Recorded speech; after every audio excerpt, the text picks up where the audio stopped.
Now I bet that spooked you, huh? That is a jump scare, which is designed to give you an immediate burst of fright, which is followed by respite when you realise it's over and done with.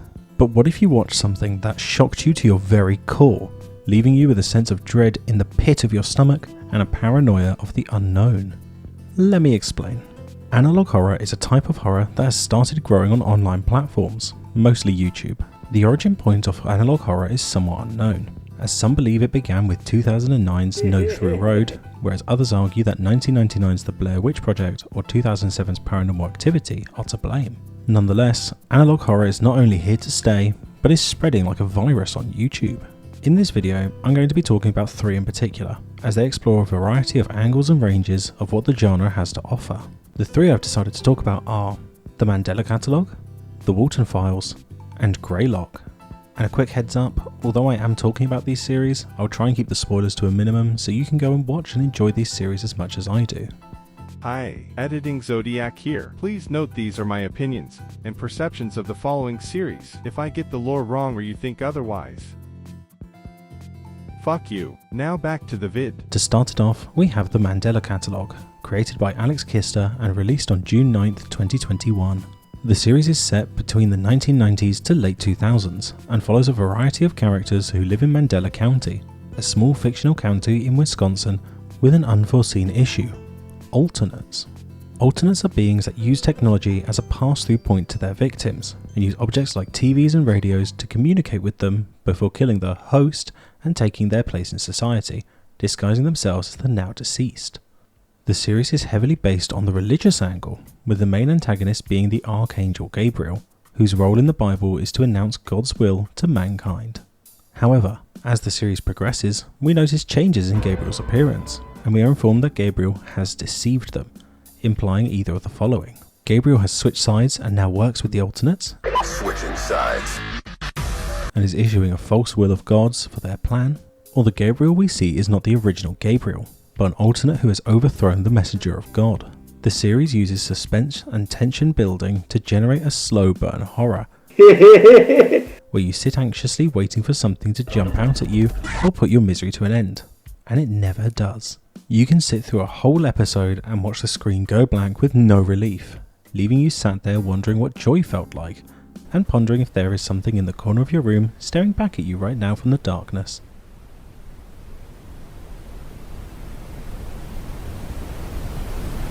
Hey! But each episode leaves you wanting more, as each episode reveals more and more of the world they live in and the predicament these characters find themselves in. If you're looking for a good series with minimal to no jump scares and a great build-up of tension and despair, this is the series for you. Now we move on to The Walton Files, created by Martin Wools and released on April 26, 2020. This series is set between the 1970s and 1980s and follows the story of the Bons Burgers franchise in Michigan and their series of disappearing customers and staff, as well as the possession of their animatronics, clearly inspired by the Five Nights at Freddy's franchise, however adding its own touches of horror and genuine fear to it. You watch as Bon and the gang stalk and kill their victims, entrapping their bodies inside animatronics and forcing their souls to stay on Earth and possess their new metallic tombs, as they themselves become possessed to commit these horrifying acts to others. However, each episode also dives into the remaining psyche of each of these poor souls, as they attempt to communicate with you and tell you their story, almost begging for you to help. This series is incredible at setting down this layer of fear through creepy soundplay and terrifying imagery, and is not one to avoid jump scares for that fight or flight response. Even when it doesn't jump scare you, there is a lot of disturbing imagery which is bound to stick with you for a very long time. I can tell you now that most scenes of Susan Woodings are burned into my memory, and have stuck with me for years, to the point that if I lay in bed in the dark, I can almost visualise that face on the ceiling staring at me.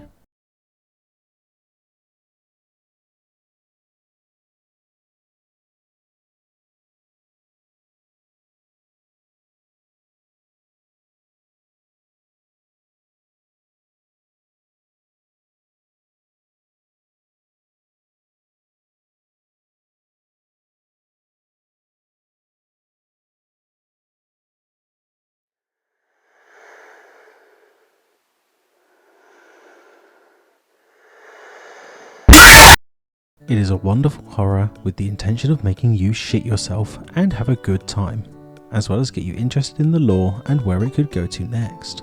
And finally, we have Greylock, created by Rob Gavigan and released on March 13th, 2023. This series is set in the late 1980s, and is a series of videos with no particular protagonist, as each episode is displayed through a series of confidential documentation and records hidden away by the government of the paranormal events surrounding Mount Greylock in the western Massachusetts. You watch these episodes trying to piece together the facts from each person and work out what is happening in Mount Greylock, whilst these creatures cheat their way into people's lives, from mimicking voices to lure someone out of their hiding place, to assimilation and copying the physical form of living beings, so people let their guard down. Very similar to 1982's The Thing. Despite being one of the latest entries in the analog horror world, this one is all go from the start. Every episode is full of tension building and jump scares, along with the use of gruesome gore and disturbing imagery for that uncanny valley fear factor, from malformed people to tall fleshless creatures. It is rather jump scare heavy, and the imagery is as disturbing as you could possibly imagine, and perfect for those who don't want to sleep at night.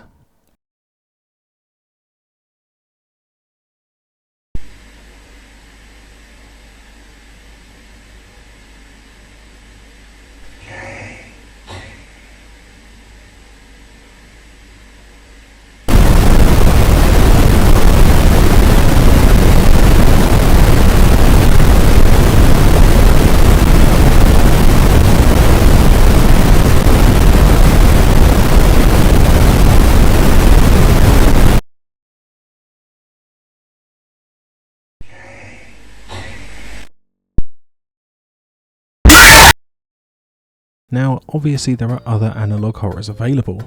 Gemini Home Entertainment, Vita Carnis, Local 58, Harmony and Horror, TOE, and countless more. And they all have their differences and unique storylines for you to get engrossed in. But if I talked about them all, this would be hours long. In conclusion, analog horror is a fairly recent addition to the horror genre, but is just stunning and a breath of fresh air. It's a great way to create tension and truly scare the viewer, whilst telling a story for those who wish to delve a little deeper, and is one of the few things on YouTube I can watch for hours and hours at a time. However, this can be days at a time if you watch Pyro Watch Anything, because he can't stop yapping every 5 seconds. Anyways, like and subscribe, bye!